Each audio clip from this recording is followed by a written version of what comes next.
Good morning students.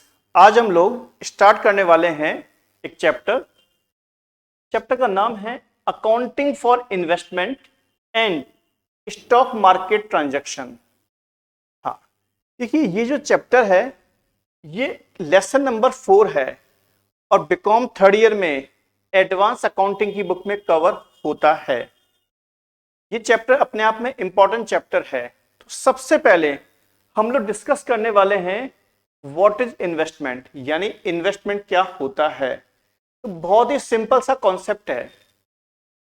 आज हमारे पास जो पैसा सरप्लस है, मतलब हमारे पास जो पैसा बच गया, जो हमारे काम में नहीं आ रहा है, हम लोग क्या करते हैं, उस पैसे को इंक्रीज करने के लिए, उस पैसे को बढ़ाने के लिए हम लोग वो पैसा कहीं ना कहीं इन्वेस्ट कर देते हैं और कुछ समय बाद वो पैसा इंक्रीज हो जाता है। कभी कभी ऐसा भी होता है कि वो पैसा डिक्रीज भी हो जाता है, बट हमारा मोटिव क्या रहता है कि वो पैसा इंक्रीज हो। तो यहां पर इन्वेस्टमेंट का मतलब क्या है? इस चैप्टर में इन्वेस्टमेंट का मतलब ये है कि हमारे पास जो पैसा है वो हमने शेयर्स या डिवेंचर्स में इन्वेस्ट कर दिया। अगर हम लोग किसी भी कंपनी के शेयर्स खरीदते हैं तो हमारे पास में चॉइस कितनी होती है? दो, कि हम लोग इक्विटी शेयर्स खरीदें या प्रेफरेंस शेयर्स खरीदें। इक्विटी शेयर्स खरीदें या प्रेफरेंस शेयर्स खरीदें, दोनों पे ही हमें बेनिफिट होगा। बेनिफिट कितने होंगे? दो। पहला बेनिफिट तो ये होगा, अगर हम लोग शेयर्स खरीदते हैं तो शेयर्स पे हमें क्या मिलेगा? डिविडेंड। डिविडेंड का मतलब होता है प्रॉफिट, यानी जब भी कंपनी को प्रॉफिट होगा तो प्रॉफिट हमें डिविडेंड के रूप में मिलेगा।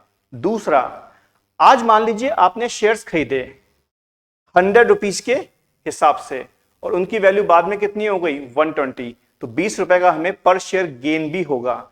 यहां गेन की जगह कभी कभी लॉस भी हो जाता है। सपोज हमने एक शेयर परचेज किया 100 रुपीज का, एक साल के बाद में उसकी वैल्यू कितनी हो गई? 150, तो हमें 50 रुपीज का गेन हो गया पर शेयर। पर कभी कभी सपोज जैसे आज हमने शेयर्स खरीदा 100 रुपीज का और एक साल के बाद में या 6 महीने के बाद में उसकी वैल्यू कितनी हो गई? 80, तो हमें यहां 20 रुपए का लॉस हो जाएगा पर शेयर। तो शेयर्स पे हमें दो तरह के बेनिफिट होते हैं नॉर्मली, एक तो डिविडेंड का और दूसरा शेयर्स की वैल्यू जो इंक्रीज होती है उसका। अब बात कर रहे हैं हम लोग डिवेंचर्स की, क्योंकि इन्वेस्टमेंट करने के मेनली इस चैप्टर में दो ही सोर्सेज हैं, शेयर्स और डिवेंचर। अगर हम लोग डिवेंचर्स के अंदर पैसा इन्वेस्ट करते हैं तो हमें क्या मिलता है? इंटरेस्ट।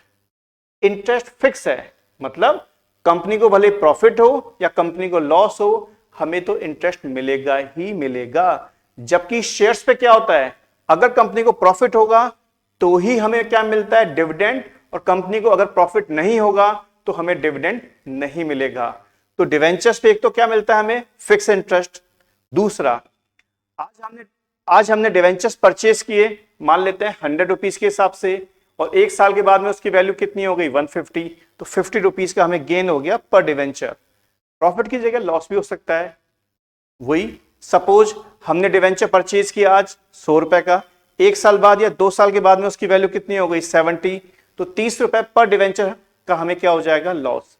बट एक इन्वेस्टर क्या सोचता है कि जब भी मैं पैसा कहीं पे इन्वेस्ट करूंगा तो मुझे क्या होगा?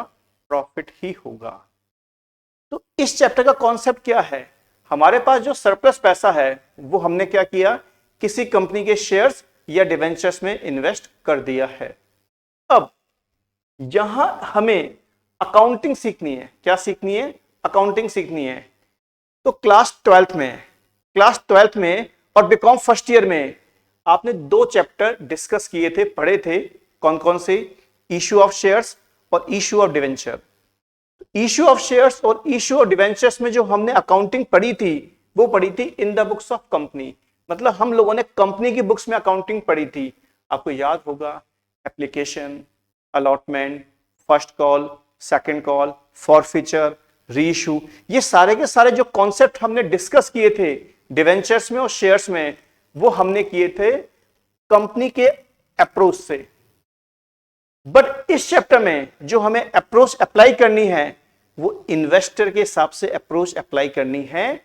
मतलब जो पैसा लगा रहा है, यहां कंपनी की बुक्स में एंट्री पास नहीं होगी, यहां पर इन्वेस्टर की बुक्स में एंट्री पास होगी। अब एंट्री पास करने का प्रोसीजर क्या है, लेजर बनाने का प्रोसीजर क्या है, वो अपन अगले वीडियो में डिस्कस करेंगे। एक छोटी सी बात ध्यान रखना, अगर हम लोग किसी भी कंपनी के शेयर्स खरीदते हैं या किसी भी कंपनी के डिवेंचर्स खरीदते हैं तो हम किससे परचेज करेंगे, किसी दूसरे पर्सन से। तो हमारे और उसके बीच में कौन होगा, ब्रोकर, और वो क्या लेगा हमसे, ब्रोकरेज, जिसको बोलते हैं हम लोग दलाली। तो दलाली जो होती है उस पे क्या लगता है, जीएसटी। जीएसटी मतलब गुड्स एंड सर्विस टैक्स, जो इस चैप्टर में फिक्स है 18%। तो यहां पर अकाउंटिंग फॉर इन्वेस्टमेंट, यानी इन्वेस्टमेंट की अकाउंटिंग करनी है। इन्वेस्टमेंट का मतलब आप समझ ही गए, शेयर्स या डिवेंचर।